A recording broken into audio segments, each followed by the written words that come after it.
do you want, Nolan? I wanted to say that I was sorry. Look, your people could have gotten the message when that virus hit. They could have understood what it felt like for so many others when they first saw Viltrumites in their skies. But they didn't.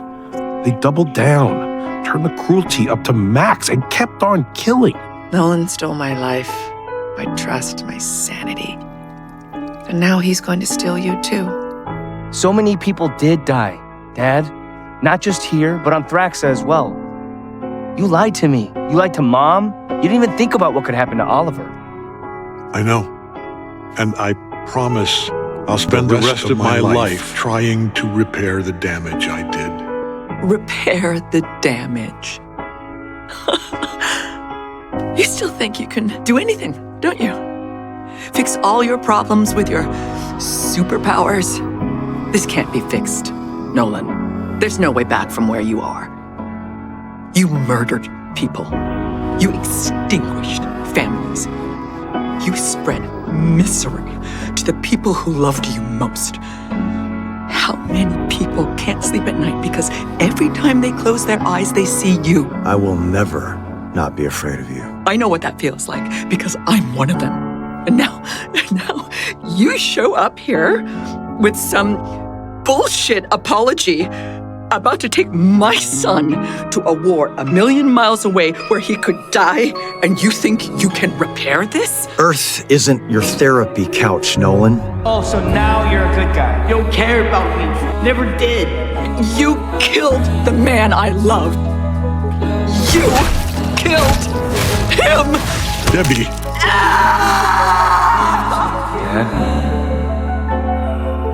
Dad? Why? Why do I care about them? They shouldn't matter to me. That doesn't mean they should die. You don't understand! I'm not supposed to feel this way! How is this better? This is how you should have felt on Earth. We must all face judgment for the evils of our past if we want any hope to change our future. I'm sorry. I am sorry. I am sorry about everything. I'm sorry for what I did to Mark. I am sorry for the pain, for all the suffering I caused, for what I did to everyone in Chicago. Tears, the anger, the sorrow that I put you through. I am sorry for all of it. I understand we're a plague, responsible for almost wiping out your entire species. And we've done so much worse to so many others across the galaxy. I know this. But I had a mission to fulfill, a duty to the Viltrum Empire. And it should have been easy, except I wasn't really a Viltrumite anymore. Not really. I feel shame and regret for my actions. I see the suffering of lesser beings, and it upsets me deeply.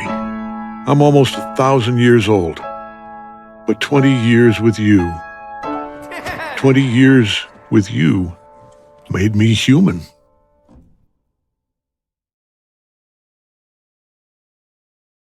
Santa isn't real. That's right. This is probably the first lie Nolan ever told the legendary hero Duct Tape Man before he devolved into a lesser, more invincible form. But I'd also say one of Nolan's most harmful lies were the ones he told the entire world. The lies about who he was and why he was on Earth to begin with.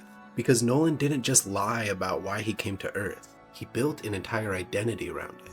Building relationships with friends and eventually a family, but also becoming an icon for the whole world to look up to. But it was all a front to hide his true purpose for being there, to conquer it for the Viltrum Empire. This ever-expanding legion of warriors that have become a universal threat. Nolan was raised on brutal conquest mentality, where they genuinely believe their strength permits them to take what they please. And that doesn't just stop at taking other planets or species, let alone destroying them. Viltrumites also take what they want from each other. We see this with the Purge and how ready everyone was to start bodying each other. But also during the sequence where Nolan gets a visit from his parents. Turns out, on their name days, a Viltrumite will be visited by their parents who attempt to fight them seemingly to the death to test their strength. Maybe not using all their might, but still a society literally built on physical abuse. But even further than this, just look at how Nolan's parents treat each other, with Nolan's mother even going an extra mile just to try and literally kill her son multiple times. This woman despises her son. You're as pathetic as he is. I hope to never see either of you again. And the big question is, why? We've seen Viltrumites have the capability of compassion, or at least understand it. And even Nolan's father didn't seem to hate Nolan in any way, shape, or form. So why did Nolan's mom have so much disdain towards him?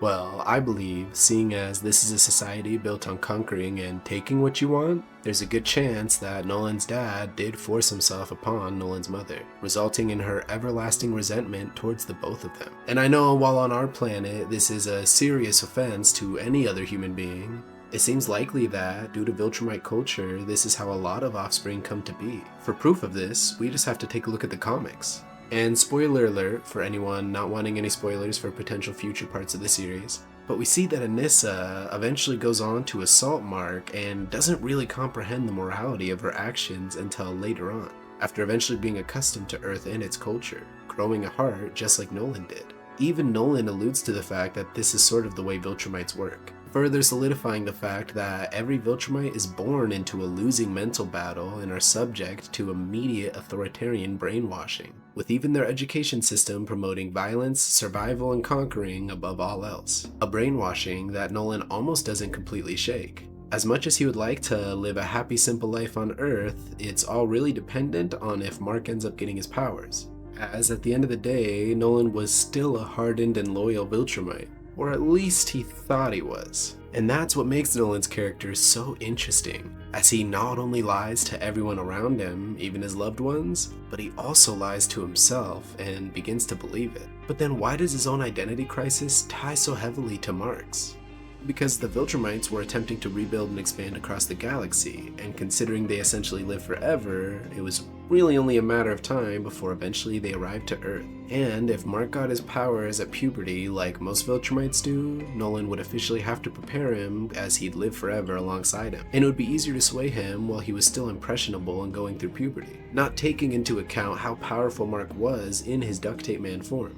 Only Mark never got his powers, and at that point, there was no reason to raise him up as a Viltrumite anyways. So Nolan was essentially hoping he could watch his family grow old and die, then proceed to conquer the planet. But when Mark does eventually get his powers, he's already grown up as an Earthling, with his own Earthling morals, his own identity, his own love for Earth, and that scared Nolan, because now he wasn't raising a future Viltrumite soldier, he was raising a son who wanted to be a superhero just like his father. So Nolan was stuck switching between two roles, a father training his son to be a superhero, and a conqueror preparing his son to be a capable soldier. And he doesn't know which one to be, juggling between both throughout all of season 1. And what makes Nolan's story so entertaining is that he simultaneously tells the truth and lies. When him and Mark are sparring and he hits Mark a little bit too hard, he essentially tells him he has to learn how to take a hit.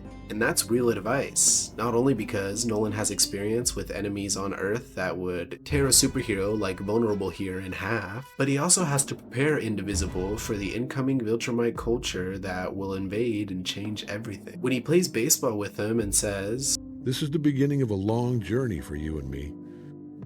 Along the way, you're going to need to do things you don't want to do, or might not think you can do. This is not only true from Mark's perspective as a hero, but also how Nolan is preparing him to conquer Earth. Season 1 just felt like every lesson, every moment was building towards something completely different.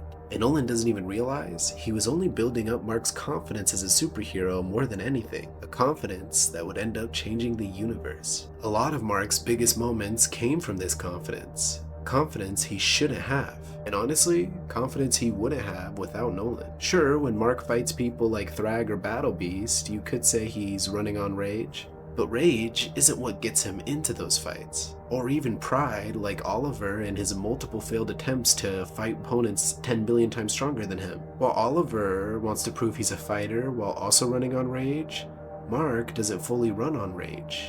He runs on belief. The belief that he can win. The belief that he's meant to be a hero. And the belief that one day he'll be just like his dad. Even back in episode 1, Mark is literally standing there waiting for his powers to kick in and letting himself get beat up by a bully just to prove he's ready. Most people in that situation, they'd break. Or when they got their powers, they'd get their revenge on the person who wronged them, even if they were in a place of much greater strength now. And that's completely valid in some cases, but for Mark, he doesn't even take the bully seriously anymore. Because in his mind, this is just an obstacle for him. He's destined for bigger fights, stronger enemies, and a greater purpose altogether. Mark knows, being raised by and looking up to Omni-Man, that he's gonna end up being just as strong, or at least try to come close. And he's not wrong. He really does become one of, if not the most powerful heroes on his planet. Maybe even one of the top % of powerful beings in the universe. And yet, he keeps losing every fight. Over and over again. He's basically the strongest loser to ever live. Not because he's weak, but because he keeps running into the few people out there who are stronger than he is. And every single time, he steps into these fights, even if it's a losing battle, willingly. Why? Because Nolan taught him to believe he could. And that confidence, it blinds him. Blinds him not only to the strength of his opponents at times, but to the lies being fed to him by the very people he loves the most. Ones like his father.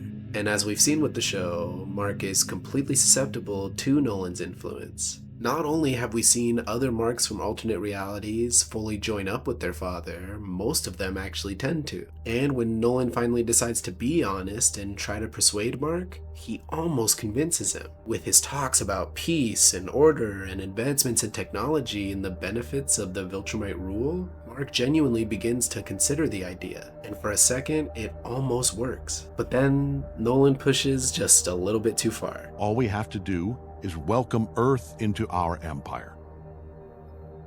I do love your mother, but she's more like a pet to me.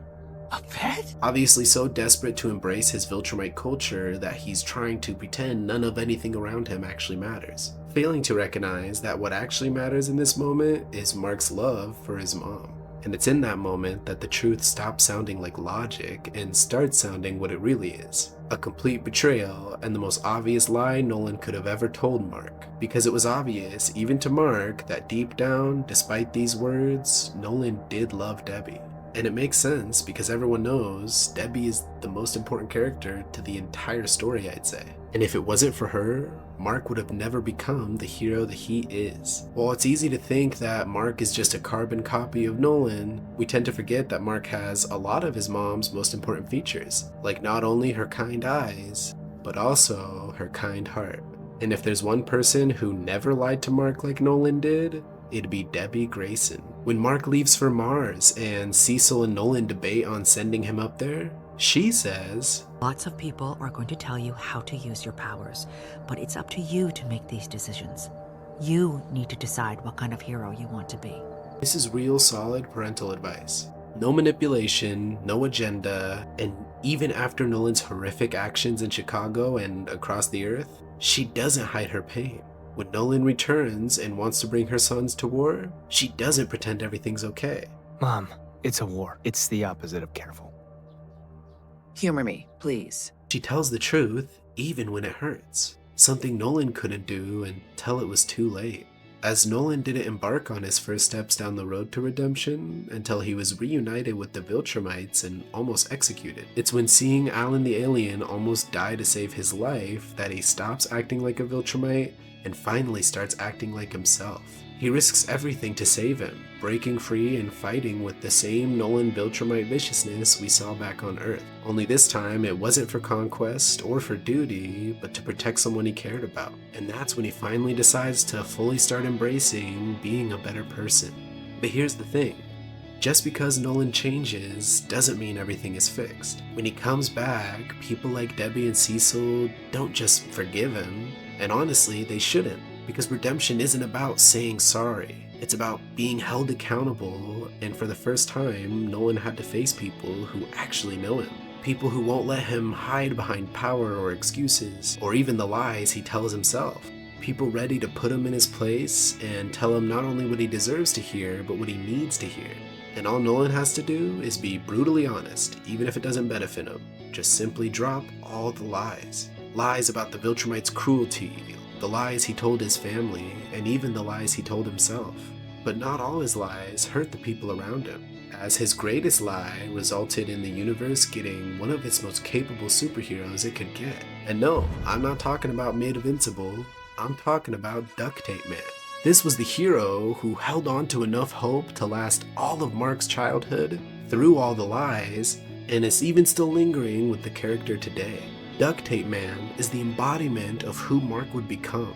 A boy with a guiding light that helped build his virtues and prepare him to be the hero the universe can depend on. And while there are people still physically stronger than him, Mark's heart is probably the most powerful one out there. And the most powerful feat Nolan ever accomplished? Well, it wasn't destroying a planet, but refusing to conquer another.